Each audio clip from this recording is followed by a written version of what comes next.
we keep doing this. We get a little bit of a tussle, and he's starting to try to yank this rifle out of my hand.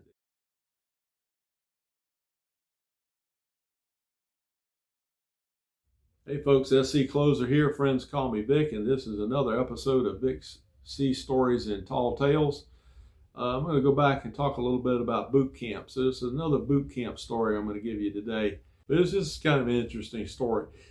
In boot camp, we had to stand watches in the barracks at night. And so we would have somebody on watch, and we had a rifle. It was demilled.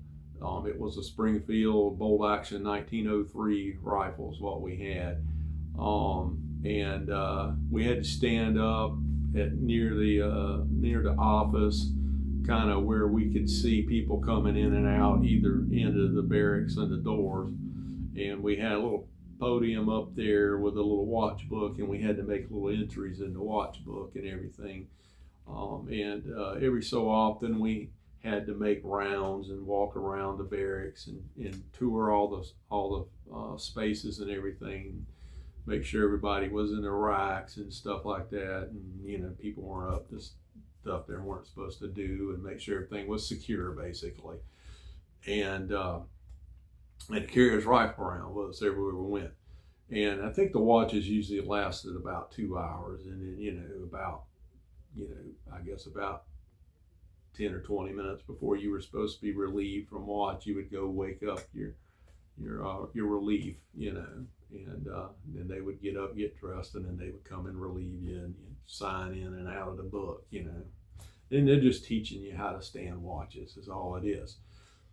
Well, this particular time I was on watch, and I was making my rounds, and I'm touring the barracks, and I'm kind of walking between the racks and in the windows, and I was coming around, and I was coming back around behind some of these the racks and all, and I heard somebody come in, and I could not see who came in the door, but somebody came in, and when they came in, I saw them come around the corner, and it was a senior chief, I think, and I think he was the barracks duty officer. So when you're walking around, you're at what they call trail arms. And so I went up, to challenge arms or whatever they call it. And you got the rifle up like this.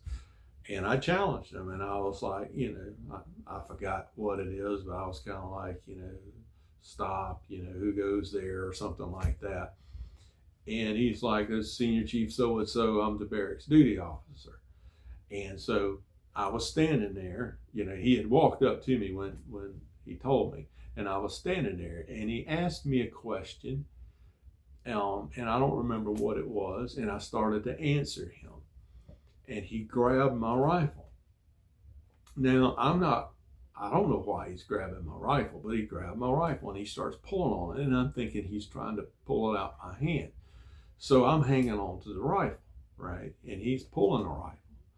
And so he starts pulling the rifle harder, and I'm pulling back harder. We keep doing this. We get a little bit of a tussle, and he's starting to try to yank this rifle out of my hand, and I won't let him have the rifle. And he started yelling at me. He goes, "Recruit." He's like, "What is your problem?" He goes, "What are you doing?" And I said, "I will not surrender my weapon." And I said, "I will not surrender my weapon." Well, by this time we had woke a bunch of people up over there, because we were tussling over the gun, and we were bumping into the racks and everything.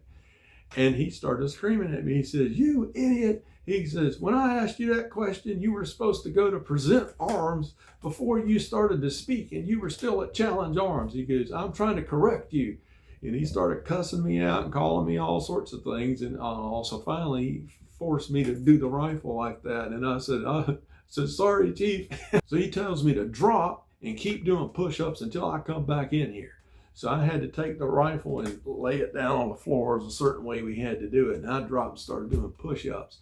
And we used to have these little chains, and we had keys on them to our lockers. And he said, "I want to hear that key sing." So we would have to take the key out, and the key had to hit the deck, and you would hear it ding, ding, ding like that when you were doing push-ups. And he said, "I better not hear that key stop singing." and he walked off. All right. Well, the guys in the racks around me, they were like, "Hey, he's gone now." He's like, "You can stop for a few minutes." You know, he said, just stop in the down position. You know, we'll let you know when he comes back. So I stopped, you know, and so I laid down there for a few minutes, and then I heard a door open, and then they were like, "He's coming back, he's coming back." So I started push-ups again, and I must have did about 20 before he left. I don't know how many I did when he came back, and I was over there doing it, and he came back around after a couple of minutes, and he's like, "All right," he says, "get back up on your feet again." He says, he says, "What are you gonna do next time? Next time when you're asked a question and you're at Challenge Arms?" I said, "I'll go to Present Arms, sir." And he was like, "Okay." He's like, "Go back on watch." And everybody was laughing, and he walked back off. But it was hilarious because I really thought he was testing me. He was trying to see if he could get the rifle from me, you know. And I wasn't going to let him have that rifle.